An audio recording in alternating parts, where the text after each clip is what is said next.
The Effects of Mental Health with Coronavirus by Ashley Briney.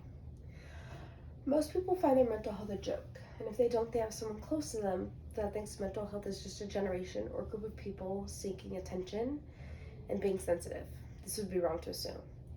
I think it's safe to say that in the last 2 years, coronavirus has affected people terribly in a physical way, but it has also hurt people bad in a mental way. Throughout the pandemic, 4 in 10 adults in the United States show depressive disorder or signs of anxiety. This is crazy to think because in January to June of 2019, it was only 1 in 10 adults. The pandemic has caused mental health to decrease all over the world for many ages. It is the worst it has been in a while. Humans are social. When we are put into complete isolation and loneliness, we tend to go insane. In a sequel of a study shown last October by Making Caring Common, 36% of the attendees, which is 950 U.S. citizens, and they reported always being alone in the last 4 weeks.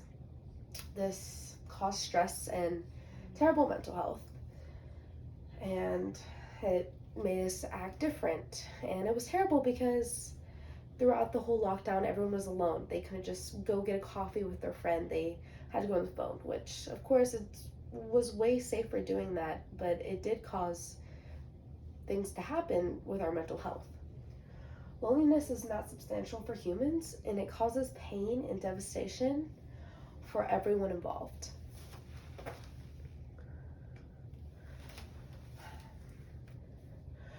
When COVID hit, non-essential jobs and everything were closed, and many people were let down or fired temporarily. This caused people to truly be at home with nothing to do. 20.6 million people were reportedly let go and lost their jobs. This caused the employment rate to be up 14.7%, which is close to the same of the Great Depression. And it's crazy to think about. Michael's phone usage went up 33% in the first week of quarantine.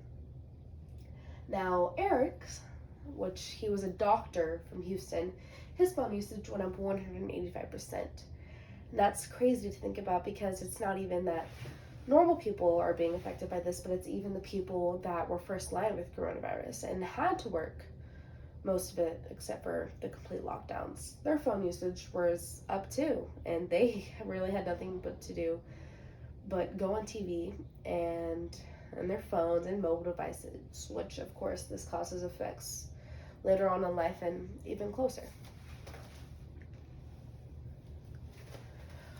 Adults that watch TV for more than 6 hours per day have shown worser signs of severe depression.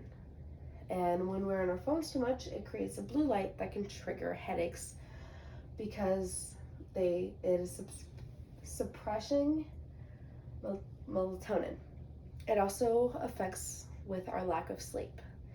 It does something to our brain that causes us to stay up later, which is why it's pretty bad to go on our phone whenever we're about to go to sleep.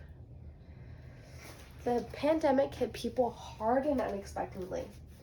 Coronavirus caused people to lose their jobs, lose family, have a lot of stress, which involved them all getting toilet paper in the beginning of everything. It also had terrible effects on mental and physical health, and we tend to go on our phones more, which we all saw the problems that were showcased in the last slide about that.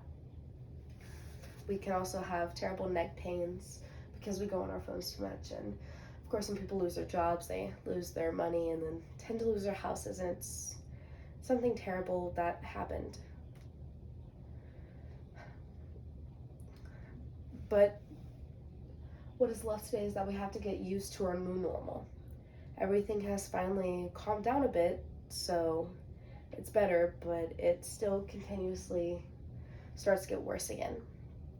Finally, remember to limit your screen time as we try to get back to our life. And we should also remember that we should all be sticking together in a time like this and offering support groups for mental health because it is still something that people are affected with today.